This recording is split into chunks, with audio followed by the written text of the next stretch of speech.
آج ہم بات کریں گے ٹائم مینجمنٹ کے فوائد کیا ہیں، یعنی کہ ٹائم مینجمنٹ کی تربیت کو حاصل کرنے سے آپ کو کیا فائدہ حاصل ہوگا۔ ہم اس پر تو گفتگو کرتے ہیں، لیکن میں سب سے پہلے آپ کے سامنے ایک مثال پیش کرتا ہوں۔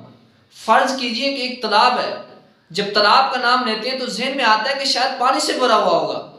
تو یہاں پر دو افراد ہیں، ایک کا نام ہے مسٹر اے اور ایک کا نام ہے مسٹر بی، اور ان میں سے ایک کو تیرنا آتا ہے اور ایک کو تیرنا نہیں آتا۔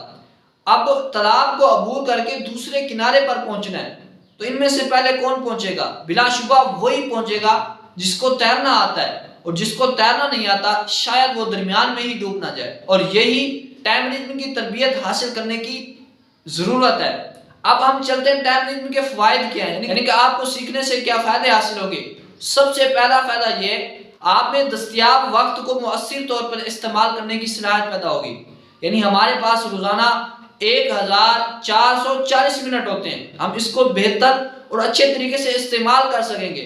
دوسرا فائدہ یہ کہ ہم اپنی روزانہ کی زندگی میں دستیاب وقت کو بہتر طریقے سے استعمال کرتے ہوئے بڑھا سکیں گے۔ آپ کہیں گے وقت کیسے بڑھ سکتا ہے؟ وقت تو نہیں بڑھ سکتا، مطلب یہ ہے کہ رہیں گے تو یہ 24 گھنٹے، مگر ہمارا بہت سا وقت جو ہم یہاں وہاں ضائع کر دیتے ہیں، ہم اس کو بچا کر اچھے کاموں میں استعمال کر لیں گے۔ فرض کیجئے کہ آپ کو روزانہ جیب خرچی ملتی ہے، اگر آپ اسے مختلف کھیل تماشوں لاٹریوں میں خرچ کرتے ہیں، آپ اسے بچا کر کھانے پینے کی اشیاء اور کتابوں کے خریدنے میں بھی لگا سکتے ہیں۔ اور یہی ٹائم مینجمنٹ کی تربیت اور پروگرام کے ذریعے آپ اپنا بہت سا فضول وقت بچا لیں گے، یعنی کہ جو آپ یہاں وہاں ضائع کرتے ہیں اس کو بچا کر اچھے طریقے سے استعمال کر کے کامیاب انسان بن سکتے ہیں۔ اور اس کا تیسرا فائدہ یہ کہ آپ اپنی زندگی کو منظم کر کے، اپنے آپ کو منظم کر کے اپنے اہداف اور ٹارگٹ کو بآسانی حاصل کر سکتے ہیں۔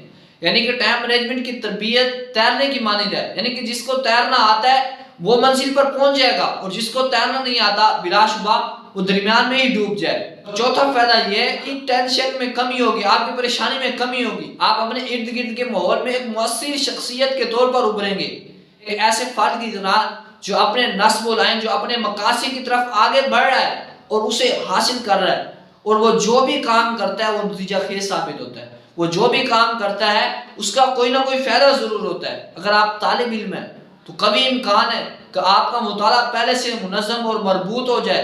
اگر آپ خاتون ہیں تو آپ کو آگے بڑھنے کی تیاری کا وقت مل جائے گا، آپ کی ٹینشن میں کمی ہوگی، آپ اپنے آپ کو اور اپنے گھر کو منظم کر لیں گے۔ اس لیے ضروری ہے کہ آپ ٹائم مینجمنٹ کو سیکھیں۔ ٹائم مینجمنٹ کیا چیز ہے، انشاءاللہ ہم اگلی ویڈیو میں سیکھیں گے کہ ٹائم مینجمنٹ کیا چیز ہے اور ٹائم کو کیسے مینیج کیا جاتا ہے۔ تو اس وقت تک آپ اپنا خیال رکھیے۔ السلام علیکم۔